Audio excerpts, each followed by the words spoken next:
ऐसी मज़ेदार हिंदी कहानी सुनने के लिए चैनल को सब्सक्राइब करना ना भूलें। रामपुर नाम का एक छोटा सा गांव था। उस गांव में बहुत कम आबादी रहा करती थी और वहाँ के लोग खेती बाड़ी का काम किया करते थे। गांव में ज्यादातर लोग पढ़े लिखे नहीं थे। वहीं गांव के एक छोर पर बहुत घना जंगल था और जंगल के बीचों बीच एक बना हुआ था रहस्यमयी महल। गांव के लोगों का मानना था कि वो एक भूतिया महल है। जो भी उस महल में जाने की हिम्मत करता है वो वापस लौट के नहीं आता। गांव में बहुत से लोग अनपढ़ थे और यही वजह थी कि वो अंधविश्वास पर बहुत ज्यादा विश्वास रखते थे। गांव में से 2-4 लोग उस रहस्यमयी महल का रहस्य जानने के लिए और साथ में ही खजाने के लिए उस महल के अंदर गए थे, लेकिन खजाने के लालच में गए हुए लोगों में से कोई भी वापस लौटकर नहीं आया। गांव के सभी लोग उस महल के बारे में अजीबोगरीब बातें किया करते थे। अरे भाई, तुम्हें पता है जंगल में जो रहस्यमयी महल है वहाँ से रात को अजीबोगरीब आवाजें आती है और हाँ, एक अजीब सी रोशनी भी दिखाई देती है। अरे भाई, उस महल की तो तुम बात ही मत करो। और हाँ, जो आवाजें और रोशनी दिखाई देगी ना, उस पर भी ध्यान देने की जरूरत नहीं है। जो भी ये जानने के लिए गया है ना कि आखिर हो क्या रहा है, वो उनमें से आज तक कोई भी बचकर नहीं आया है। तो भाई, भलाई सिर्फ इसी में ही है कि बस अपने आँख और कान बंद रखो। गांव के लोग उस महल की तरफ जाने से भी डरते थे। किसी की भी हिम्मत नहीं होती थी कि आखिर वो महल में जाकर देखे कि हो क्या रहा है। रात को उस महल से अजीबोगरीब संगीत सुनाई देता और तो और घोड़ों की भी आवाजें आती, परंतु गांव में से किसी की भी हिम्मत नहीं होती कि वो उस तरफ जाकर देखे। इसी तरह सभी की जिंदगी डर के साए में बीत रही थी।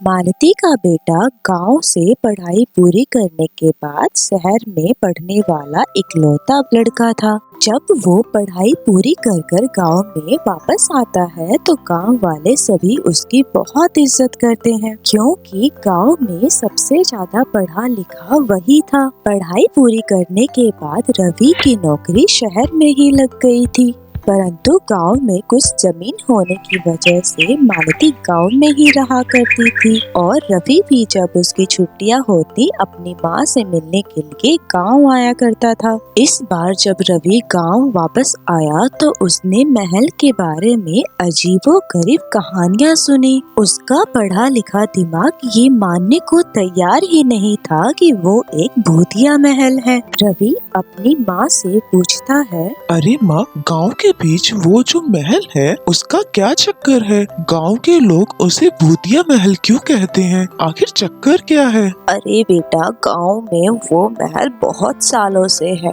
और वहाँ से काफी अजीबोगरीब आवाजें आती है। जरूर किसी ना किसी भूत चुड़ैल का साया है उस घर पे और इसी वजह से गांव के सभी लोग वहां जाने से कतराते हैं। और शाम ढलने के बाद तो चाहे कितना भी जरूरी काम हो, लेकिन गांव का कोई भी व्यक्ति उस महल के पास से नहीं गुजरता। मालती की ऐसी बातें सुनकर रवि उससे पूछता है, ये कैसी बातें कर रही हो तुम माँ? शहर के लोग तो इन बातों में विश्वास बिल्कुल भी नहीं करते और मेरा भी इन बातों में बिल्कुल भी विश्वास नहीं है। अरे बेटा, तुम 2-4 दिन की छुट्टियों के लिए तो यहाँ आए हो। तुम बस मेरे साथ समय बिताओ और अपनी छुट्टियाँ अच्छे से बिताओ और आइंदा उस महल के बारे में कोई जिक्र मत करना, ठीक है ना? रवि के बचपन का दोस्त दिनेश वही गांव में रहा करता था। एक दिन अचानक गांव के छोर पे दिनेश की लाश मिलती है। पूरे गांव में हड़कंप मच जाता है कि रहस्यमयी महल के भूत ने दिनेश को मार दिया। सभी लोगों का यही मानना था कि दिनेश रात के वक्त जंगल की तरफ से आ रहा था। इसी वजह से उस महल के भूत ने दिनेश की जान ले ली। रवि को ये सब देखकर बहुत झटका लगा, क्योंकि उसका प्यारा दोस्त मारा जा चुका था। रवि सोच सोच कर परेशान हो रहा था कि आखिर उस महल में ऐसा क्या है। वो मन ही मन सोच रहा था, यदि मैंने अपनी माँ से वहाँ जाने के लिए पूछा तो वो मुझे वहाँ कभी नहीं जाने देगी। मुझे उनसे झूठ बोलकर और चुपचाप वहाँ निकलना होगा और वहाँ का रहस्य जानना होगा। लेकिन मैं ये सब कुछ अकेले नहीं कर पाऊंगा। मुझे किसी समझदार व्यक्ति को अपने साथ लेना पड़ेगा। फिर उसे याद आता है कि गांव की पुलिस चौकी में उसका एक दोस्त हवलदार की नौकरी करता है। रवि को लगता है कि सिर्फ अब उसका दोस्त ही उसकी मदद कर सकता है, इसलिए वह मोहन के पास जाता है।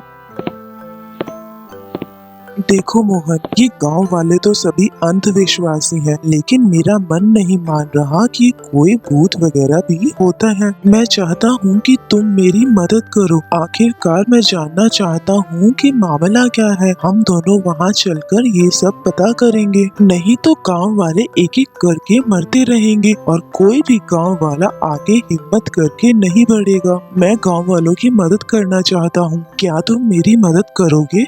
मोहन सोचता है, ये तो गांव से बाहर रहता है, फिर भी इसे गांव वालों की कितनी चिंता है। लेकिन मैं और मेरा परिवार तो गांव में ही रहता है, मुझे इसकी मदद करनी चाहिए। भाई रवि, मैं तुम्हारी मदद करने के लिए तैयार हूँ। आखिर किसी न किसी को तो हिम्मत करके इसमें कूदना ही होगा।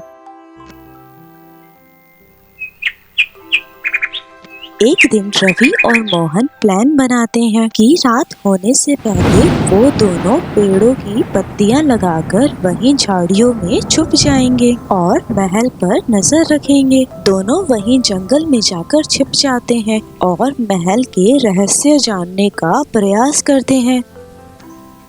कुछ देर बीत जाने पर अचानक से घोड़ों की आवाज आती है। सामने से कुछ लोग घोड़े पर सवार उस रहस्यमयी महल के पास आते हैं और उनके पास कुछ सामान भी होता है। जल्दी करो, जल्दी से ये सामान उठाकर अंदर गुफा में रखो।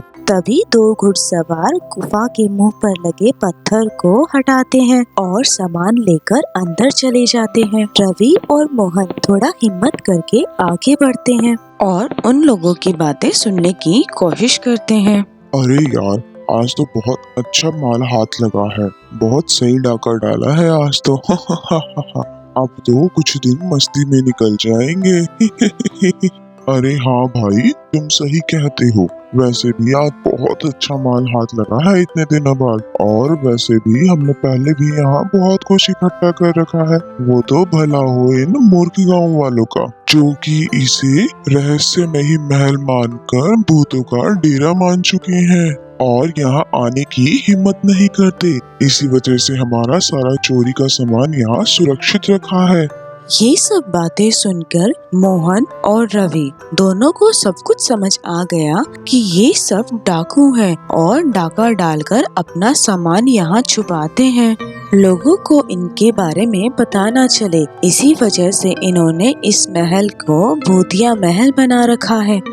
अरे भाई, जरा वो भूतिया डरावना म्यूजिक तो लगा दो, ताकि हल्की हल्की आवाज गांव तक जाए और गांव वाले दुबक कर अपने घर में छुप जाएं। कुछ देर बाद सभी डाकू वहाँ से चले जाते हैं और उनके जाने के बाद रवि और मोहन उस रहस्यमय गुफा के पास आते हैं। वहाँ का नजारा देखकर उनकी आंखें फटी की फटी रह जाती हैं। ये लोग तो बहुत खतरनाक दिखाई देते हैं। ये देखो, इन्होंने कितना सारा खजाना यहाँ इकट्ठा कर रखा है और गांव वालों के अंदर ये डर डाल रखा है कि ये एक भूतिया रहस्यमय महल है। अरे भाई, तुम बिल्कुल सही कह रहे हो। अब हमें यहाँ से निकलना होगा और कल पुलिस के साथ आना होगा। रवि और मोहन रहस्यमय महल से निकलकर चुपचाप अपने अपने घर को चले जाते हैं और अगले दिन सभी गांव वाले और पुलिस के साथ वहां जाने का प्लान बनाते हैं।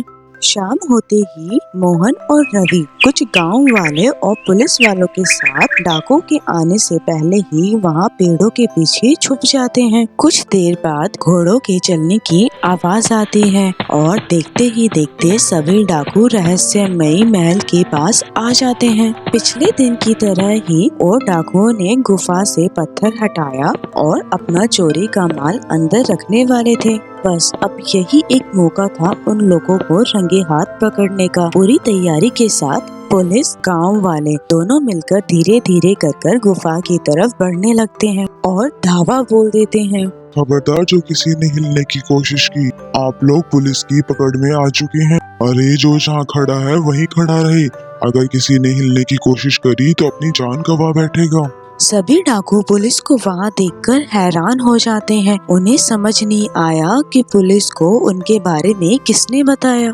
लेकिन अब डाकुओं का खेल खत्म हो चुका था। पुलिस उन डाकुओं को पकड़कर जेल ले जा चुकी थी और साथ ही साथ उस रहस्यमयी महल से बहुत सारा खजाना मिलता है, जिससे पुलिस उसे इकट्ठा कर सरकारी खजाने में देने की तैयारी करती है।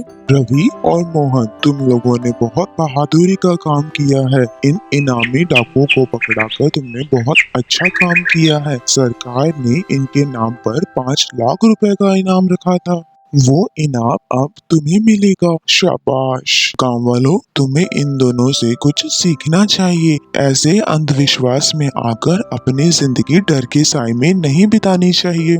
सभी गांव वाले मोहन और रवि की प्रशंसा करते हैं और उन्हें धन्यवाद भी करते हैं। अब गांव वाले बहुत खुश हैं क्योंकि उन्हें किसी की डर के साए में नहीं जीना पड़ रहा।